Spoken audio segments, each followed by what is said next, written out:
Okay, so I take the microphone again. I'm Fabio, the convener of the session number 4, Seismic Imaging of Subducting Slab and Induced Mantle flow. First of all, thanks Scott for chairing the previous session. Our first speaker of today is Dapeng Zhao, and his talk is titled Seismic Imaging of the Western Pacific and East Asian regions. Thank you. My name is Dapeng Zhao from Tohoku University, Japan, and I want to talk about the seismic imaging of the Western Pacific and East Asia regions. I want to first show you mantle tomography and active intraplate volcanism in East Asia. And then I want to talk about the tomography in the Tohoku earthquake and Fukushima nuclear power plant area. Then finally, I want to show seismic tomography of the moon. And this figure shows major tectonic features of our study region. And we have not only the arc volcanoes on the Japan Islands, we also have a few intraplate volcanoes in and around the Korean Peninsula. This figure shows my home mantle tomography we published a few years ago, and beneath the East Asia region along the two cross sections passing through the Changbai volcano and also the Dapeng volcanoes. And you can see here we have the subducting slab in the Japan Island and the Japan Sea. Then the Pacific slab becomes stagnant in the mantle transition zone and East Asia. And here the open white dots show deep earthquakes. And you can also see the low velocity anomalies in the 2 or 3 active intraplate volcanoes. Also, a few years ago, we determined the high resolution regional tomography under the whole East Asia. This figure shows 9 east-west vertical cross sections from the Japan Trench to Western China. The cross sections are from the surface down to a 1,300 kilometer depth, and the 2 dashed lines show the 410 and 660 kilometer discontinuities. And as far as I know, this is the best tomography and East Asia. Then the tomography image shows by the previous speakers. And you can see in the northern 3 cross sections with the beautiful stagnant slab here in the mantle transition zone. But going to the south, we can see some solid material begin to penetrate down to the lower mantle. And further going to the south, beneath the Yizi Mariana region, we can see the Pacific slab directly penetrating down to a lower mantle.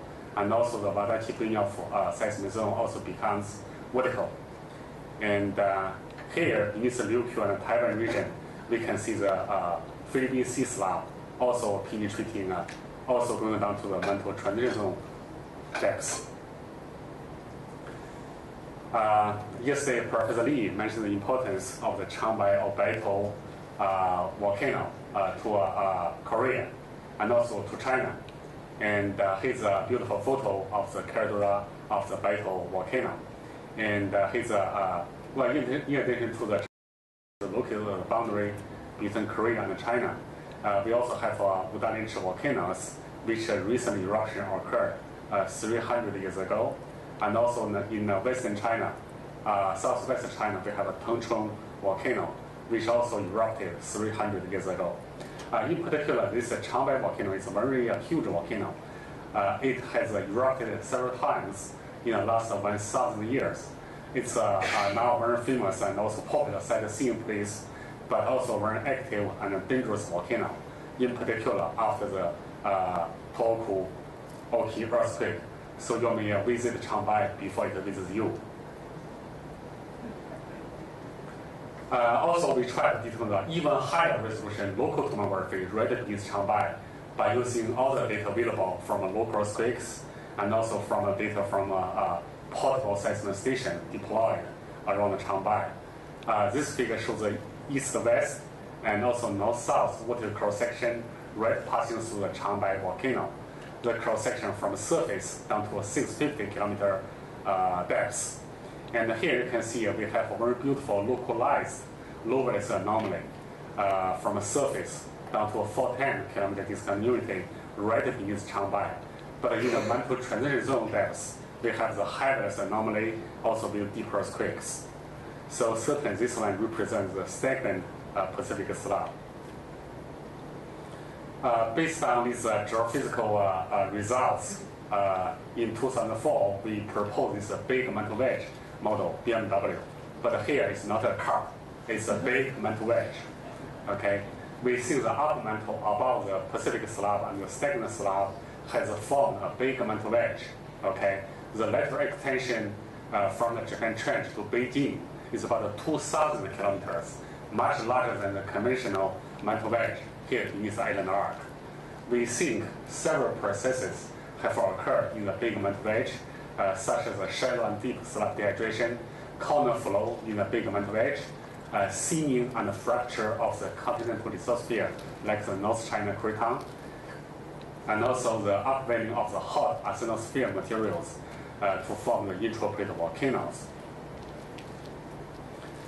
We also tried to estimate the state of stress within the slab from deep earthquake mechanism solutions and his east-west cross-sections. You can see the compressional axis of all the deep earthquakes are parallel or sub-parallel with the subducting slab, suggesting the whole Pacific slab in this depth range is under the compressional stress regime. So I think this cannot be explained by the trench retreat. Okay, I think the slab is still subducting, and the slab meets the strong resistance of the upper mantle lower mantle boundary, so which causes the compressional stream in the Pacific slab here. This our new work is still ongoing, and we have tried to use much more data recorded by these seismic stations. In particular, we have more stations in the East Asia region, so we get a better tomography in East Asia. Now let me just show this figure. It shows vertical cross sections passing through the active intraplate volcanoes in Korea to make your heavy. And the upper three cross sections are the east-west cross section passing through the Changbai volcano, and here passing the Wuluruntou here. Okay, and this one is an east-west cross section passing through Jeju here. And this lower figure shows the north-south vertical cross section passing through the Jeju, Changbai, Longgang, and Wudalian also. And you can see all the images are quite similar to each other. Okay, and we have the stagnant Pacific slab here, and also we have the low valence anomalies in the big mantle wedge beneath the intraplate volcanoes. And also here in this north-south cross section, you can see a beautiful low valence anomalies, localized low valence anomaly right beneath Jeju down to a 410 kilometers continuity. So from this result, I think all the active intraplate volcanoes in and around Korean Peninsula have the same origin. They are all caused by the hot, maybe also wet, upwelling in the big mantle wedge. This figure shows two east-west, almost east-west vertical cross sections beneath the Hainan active volcano in southernmost China here. And you can see beneath the Hainan volcano, we have quite a clear low valence anomalies from the surface down to a 1,000 kilometer depth, where this is the bottom of our regional tomography model. And however, you can see here, this is a Tengchong volcano, okay? And we can see low valence anomalies in the Tengchong volcano in the upper mantle. And here you can see the slab-like anomaly extending down to the mantle transition zone and even lower mantle. I think this is a subducting Burma macroplate or the India slab. So, and also in the east, we also have some slab, maybe the Philippine Sea slab, or the subducting Yuashan slab here beneath Philippines. So I think this Hainan volcano is a hot spot filled by the Hainan plume, which may be caused by the deep subductions of the India plate in the west and one or more slabs in the east. Okay, so this plume is caused by the slab collapsing down to a deeper mantle. Okay, so they are really related. Now let me show the high-resolution local tomography on the Tohoku to understand the mechanism of the Tohoku-Oki earthquake, which occurred last year. And this red star shows the epicenter of the March 11 M9 earthquake. This figure shows the distribution of the seismic stations. You can see we have all the stations almost on the islands. We have few stations beneath the oceans. To resolve this problem, we tried to use the SP depth space to relocate the sub-oceanic events precisely. Thus, we can determine tomography from the Japan Trench to the eastern margin of the Japan Sea. This figure shows a high resolution local tomography beneath this region. It's from the Japan Trench to the eastern margin of Japan Sea. And the left side shows the PU tomography, the right side shows the S-wave tomography. The cross-section are from the surface down to 200 kilometer depth. We can see this deep pink blue zone, which represents the subducting Pacific slab. The thickness of the slab is 90 kilometers. Okay? And also we can see the double seismic zone shown in the white dots. Also in the Mantle wedge, we can see this red zone, which represents the upwelling flow, almost sub-parallel to the subducting slab. So this one forms the source zone of the arc magmatism and volcanism. Now let me show the image in the mega source zone where the huge earthquake occurred. So this image is along the upper boundary of the subducting Pacific slab. And here shows the slab contour. Okay, this is 10 kilometer, 20, and it's a 50 kilometer depth of the Pacific slab. And here, the red and the yellow stars show the main shock, foreshock, and aftershocks of the Tohoku earthquake, which have a magnitude more than 7.0, which all occurred. The foreshock occurred on March 9th, and the other events occurred on March 11th. The open circles are all interplate type earthquakes with a magnitude more than 6.0 in the last 111 years, from 1900 to 2011. And we can see there are strong velocity variations in the mega source zone. And we can observe the three red zones. One is off Senriku, the other is off Fukushima and off Ibaraki. However, we have this high-res anomaly of Miyagi, okay, where the huge earthquake occurred. And this high-res anomaly corresponds to the area with a large co-seismic slip of the main shock. Okay, so we think this off Miyagi area represents a big asperity or a cluster of asperities that ruptured during the March 11 main shock. So this result suggests that the generation of the large interplate earthquakes is controlled by the structural heterogeneity of the mega source zone. Exactly 1 month following the M9 earthquake, the Ibaraki crustal earthquakes occurred here, okay, on April 11 last year, and the magnitude is 7.0, which caused also very large damages to the local area. And here's the epicenter of this Ibaraki earthquake, and only about 50 or 60 kilometers north. Here we have the Fukushima nuclear power plant, okay, FNPP, or Fukushima Daiichi. So we also try to determine the highest resolution local tomography beneath this area. And here's the result. It shows the two vertical cross-sections, AB, passing through the Nasu volcano and the Ibaraki earthquake area, or the Idosawa fault here. It's a cross-section from the surface down to 150 kilometer depth. So this is a Pacific slab, and this arc volcano related to the low-velocity anomaly beneath the Nasu volcano. But here, this is epicenter of Ibaraki earthquake and Futaba Idosawa fault. We can see this low-velocity anomaly in the lower crust and uppermost mantle. We think this represents fluids from the slab dehydration. And this cross-section, Hibi, passing through the Fukushima Daiichi and also the Azuma volcano group. And we can see similar features. You can see beneath the Futaba fault, this fault, which is located only 60 kilometers west of the Fukushima Daiichi. Okay, it's a certainly active volcano. You can see this beautiful low-velocity anomaly, vertical, connecting with the Pacific slab and coming up to the upper crust. We think this is a similar feature like this one, representing the fluids from the slab dehydration coming up to the Flaba fault. So in conclusion, we found similar features on the Idosawa fault and Iwaki peak area and also the Flaba fault. So they represent the fluids from the dehydration of the slab, and they may enter the actual faults. So we think from now we should pay attention to the seismic risk of the Fukushima Daiichi site. We also try to determine the deeper structure of the Japan subducting zone by using both the local earthquakes and the teleseismic data. And this, let me try to show you one cross-section passing through the northern Kyushu and the Izu Marina region from the surface down to 700 kilometer depth.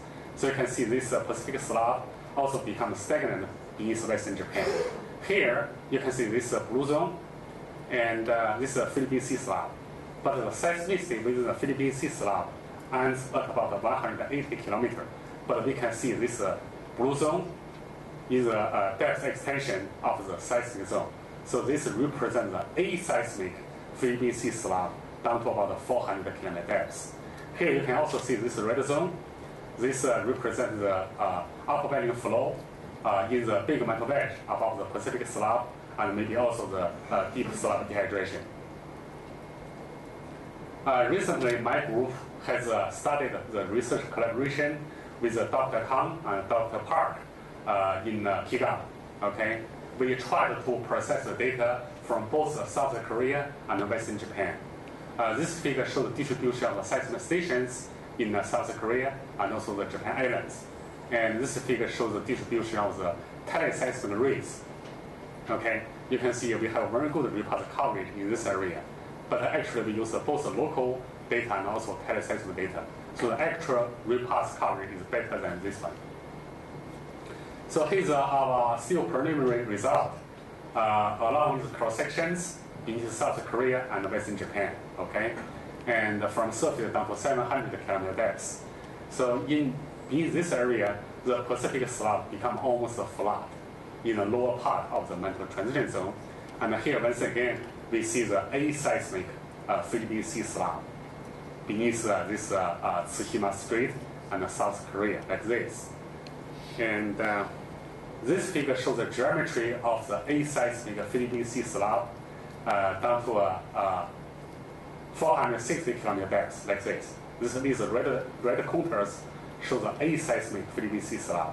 But here the blue contours show the seismic part of the Philippine Sea slab. Means earthquakes occur in this part, but no earthquakes on this part. However, you can see the aseismic slab is visible here and also here, but not beneath here. So we think there's a slab window here. Okay, we don't know why still, but one possibility is that this slab window may be caused by the hinge effect in the big mantle wedge upwelling flow, as mentioned by Professor Kaneyama yesterday.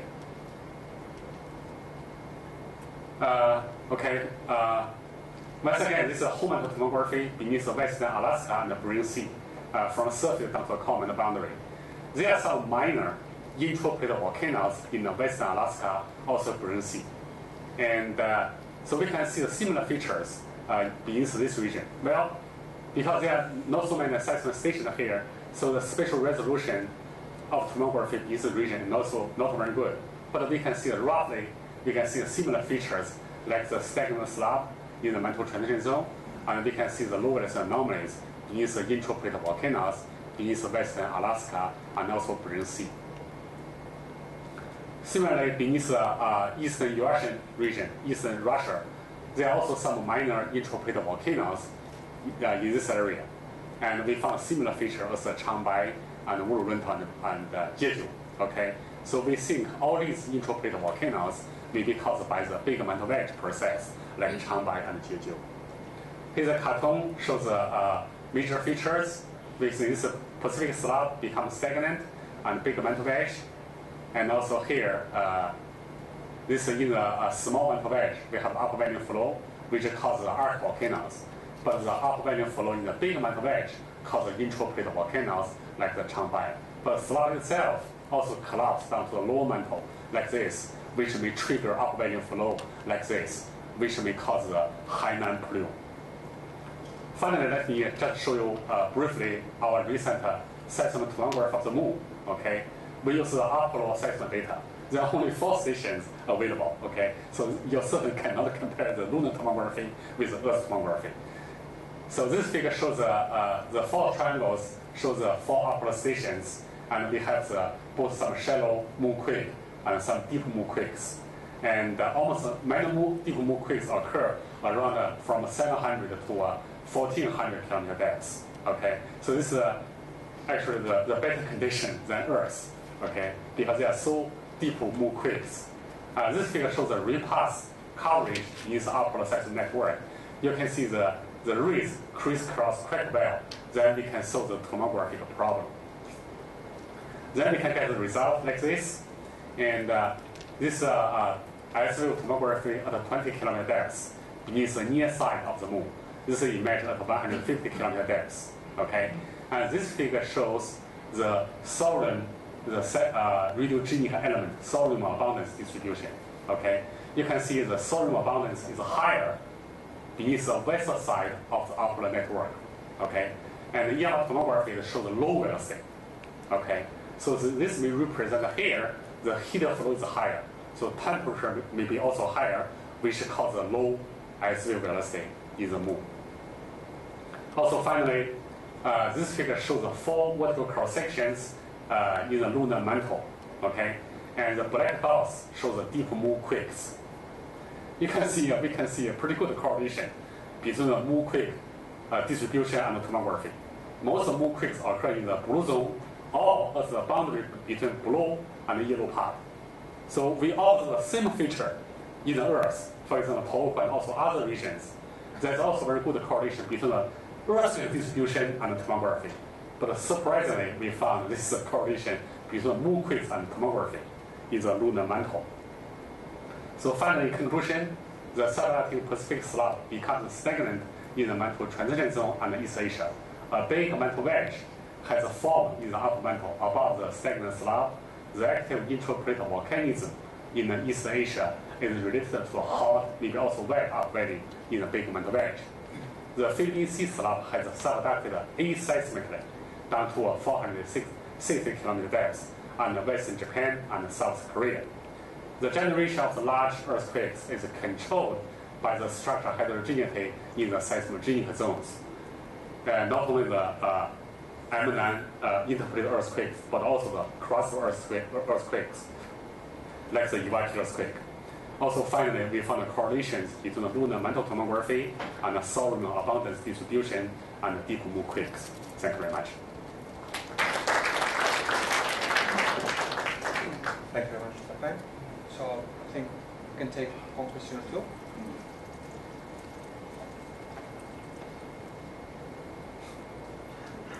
Yes. Well, this is not my field, so I have a fairly naive question. You said there is an aseismic part and a seismic part of the subducting stuff. Now, what is the reason why the stuff becomes aseismic? Is that has to do with temperature? Right, because temperature. Earthquake must occur when temperature is lower than about 800 degrees C. Okay, so when temperature becomes higher, no earthquakes, but we still can see the slab itself. So I have 2 questions. So here, and if your theory is right, on the mantle wedge, there is continuous volcanism, not only in Changbeksan, Dapeng, Zhao,